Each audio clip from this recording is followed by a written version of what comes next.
କଡ଼ିପଶାରେ ବନ ନିରାକରଣ ସଚେତନତା ଶିବିର।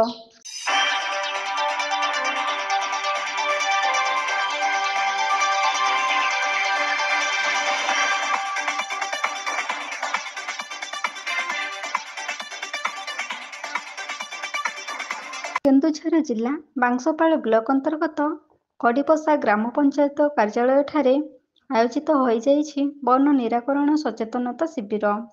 ଏହି ସଚେତନତା ଶିବିରରେ ଜିଲ୍ଲା ଶ୍ରମ କାର୍ଯ୍ୟାଳୟର ସହକାରୀ ଶ୍ରମ ଅଧିକାରୀ ଗୌର ଗୋପାଳ ବେହେରା, କେନ୍ଦୁଝର ବନଖଣ୍ଡ କାର୍ଯ୍ୟାଳୟର ନିର୍ମଳ କୁମାର ସାହୁ, ଜିଲ୍ଲା ଦକ୍ଷତା ବିକାଶ ତଥା ନିୟୋଜନ କାର୍ଯ୍ୟାଳୟର ବିଜୟଲକ୍ଷ୍ମୀ ନାୟକ, ବନରକ୍ଷୀ ସ୍ୱାଗତିକା ପଟ୍ଟନାୟକ, କେନ୍ଦୁଝର ବନଖଣ୍ଡ ସମାଜବିଦ ଜୟପ୍ରକାଶ ପୃଷ୍ଟି, ଆମ ଜଙ୍ଗଲ ଯୋଜନାର ଟିମ୍ ଲିଡର ଉଦୟନାଥ ହ, ସହଯୋଗୀ ସୁଶାନ୍ତ ବେହେରା, ଗୋପବନ୍ଧୁ ମହାନ୍ତ ଏବଂ କଡ଼ିପଶା ସରପଞ୍ଚ ଲକ୍ଷ୍ମୀପ୍ରିୟା ମୁଣ୍ଡା ଯୋଗ ଦେଇଥିଲେ।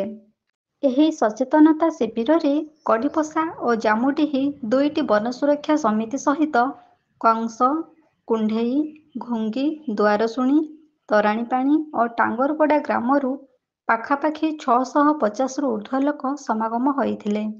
ଖୁବ୍ ଉତ୍ସାହ ସହକାରେ ଏହି ସଚେତନତା ଶିବିରରେ ଯୋଗଦେଇ ବନ ସୁରକ୍ଷାର ଏକ ବିଶେଷ ଭୂମିକା ଗ୍ରହଣ କରିବା ପାଇଁ ଇଚ୍ଛା ପ୍ରକାଶ କରିଥିଲେ।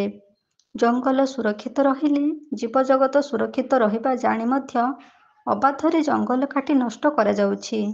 ଜଙ୍ଗଲ ନଷ୍ଟ ହେବା ଫଳରେ ପୃଥିବୀକୁ ଘୋର ବିପଦ ମାଡ଼ି ଆସିଥିବା ବେଳେ ଅମ୍ଳଜାନର ମଧ୍ୟ ଘୋର ଅଭାବ ଦେଖାଦେଲାଣି।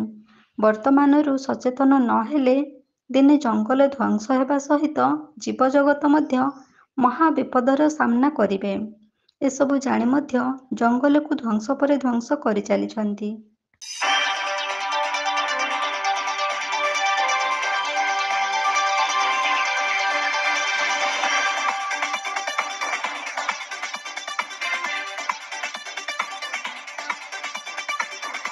ଜିଲ୍ଲା ଶ୍ରମ କାର୍ଯ୍ୟାଳୟ ତରଫରୁ ଶ୍ରମ କାର୍ଡର ପଞ୍ଜୀକରଣ ଏବଂ ସୁବିଧା ବିଷୟରେ ଅବଗତ କରାଇଥିବା ବେଳେ ଜିଲ୍ଲା ଦକ୍ଷତା ବିକାଶ ତଥା ନିୟୋଜନ କାର୍ଯ୍ୟାଳୟ ଦ୍ୱାରା ବିଭିନ୍ନ ମାଗଣା ପ୍ରଶିକ୍ଷଣ କାର୍ଯ୍ୟକ୍ରମ ଉପରେ ଆଲୋକପାତ କରିଥିଲେ।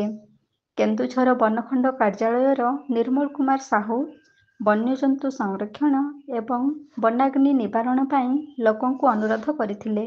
ଲୋକମାନଙ୍କୁ ସୁବିଧା ପାଇଁ ଖୁବ୍ ଶୀଘ୍ର ଶ୍ରମ କାର୍ଡ ପଞ୍ଜୀକୃତ ଏବଂ ଦକ୍ଷତା ବିକାଶ ତାଲିମ ପ୍ରଦାନର ବ୍ୟବସ୍ଥା କରାଯାଉଛି ବୋଲି ଶିବିରରେ ଆଲୋଚନା କରାଯାଇଥିଲା।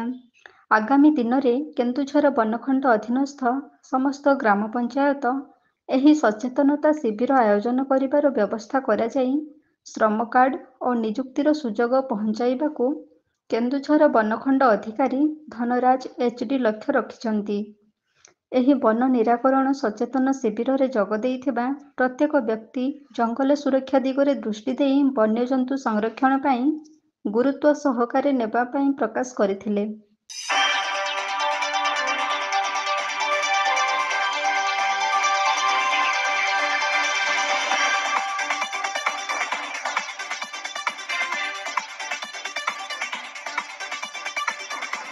କେନ୍ଦୁଝରରୁ ଦେବାନନ୍ଦ ମହାନ୍ତଙ୍କ ସହିତ ଦୀପକ କୁମାର ନାୟକଙ୍କ ରିପୋର୍ଟ, এবি ନ୍ୟୁଜ୍।